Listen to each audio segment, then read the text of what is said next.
Althams, the questions who am I and why am I here have two pretty clear answers. Firstly, I'm David, and secondly, I'm here because my parents, well, you know the rest. But for some, the obvious simply isn't enough. Confusion reigns. If you feel like you're living the wrong life, it could well be your archetype is that of a clown, but you're actually a lawyer. Maybe that's the problem. Katie Altham has identified more than 100 personality archetypes and joins us to explain how knowing who you are can help put you on the right path to life. Welcome, Katie. Hello, Katie. Hi. Why do so many people seek the answer to the questions who am I and why am I here? I think you've got to know who you are to be able to find meaning in your life. You've got to have a vision. You've got to have purpose. And I think in our society at the moment there's a soul sickness going around, and we saw it with these girls we were just talking about in the previous interview. There's a lack of identity. What's the point? And if you can't find a point, if you can't answer that question, doesn't matter how you answer it, you've got to be able to answer it for yourself to be able to step forward. Otherwise we tend to retract, pull back, and then can get quite irrational, demented thoughts, whatever. That's kind of difficult though when you're a teenager. It's very difficult, but this language is just amazing because kids as young as 6 understand it.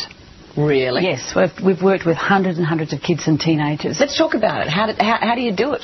Well, there's over 100 archetypes in there. We've all got at least 13, and an archetype is something like a gypsy, which is like a bohemian hippie sort of person, or a king or a queen, or a trickster, which is David to a T, loves the sarcastic one-liners to bring a bit of life.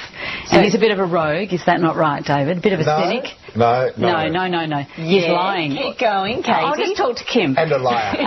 Exactly. Likes to spark things up. So it's really interesting. You can go through the book, like a teacher's an archetype, a scholar, a hostess, a mother, a father. We all understand this, and kids understand this. And when I was teaching them, they'd say, my dad's like that, or that's my teacher, or I've got that one. And they get it, because we all know it's in every TV show, every drama, every book you've ever read. You're all reading archetypes, like the princess, Paris Hilton. I mean, we all get that. It's not hard to understand. So I'm finding it hard to understand. You're talking about someone within, not me. So you're saying, that there's the cynic or it's part of your archetype. Inside. Yeah, their personality Why is that just me? Well, I've got that as well, actually, David, but we'll share some with other people. So you've got at least 13 archetypes. There's 100 there. In the book, there are 4 or 5 questions, and if you can say yes to the questions for each archetype, you've undoubtedly got that archetype. And an archetype has got shadow traits, and they're the things that we would say are our faults, our flaws. Like I'm sullen, or I'm quiet, or I withdraw, or I'm bossy, I'm controlling, I'm arrogant, whatever things. We all know that. But on the other side of the coin, there's the light characteristics. They're your strengths, they're your talents, and they name your purpose. When you put the jigsaw pieces together of all your archetypes, it's naming what your potential is and what you're here for. And when the opportunities come up, be decisive, go and do it, make a difference, and step up and do these things.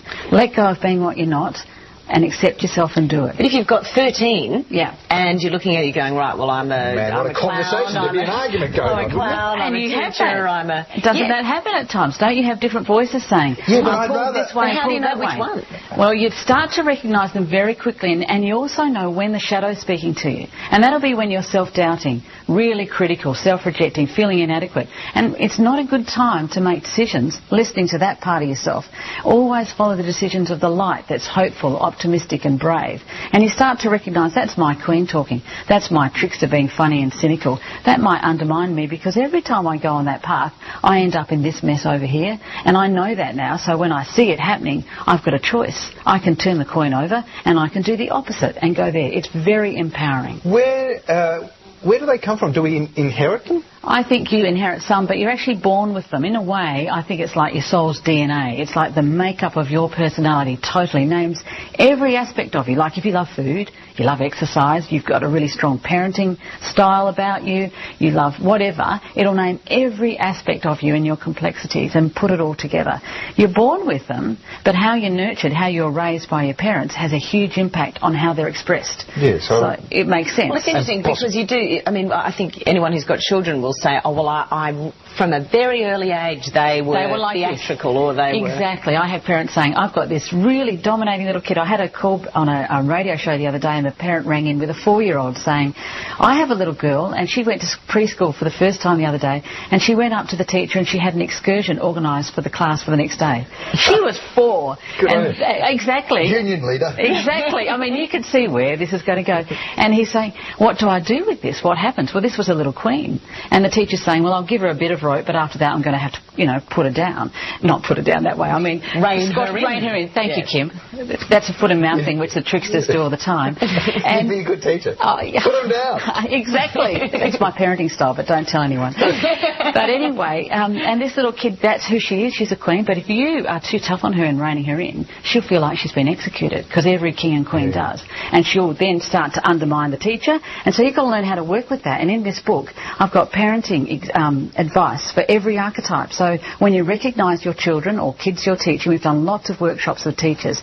They can look at that and go, for queens, I treat them this way. For a chameleon, I treat them this way. And it's different. And we all know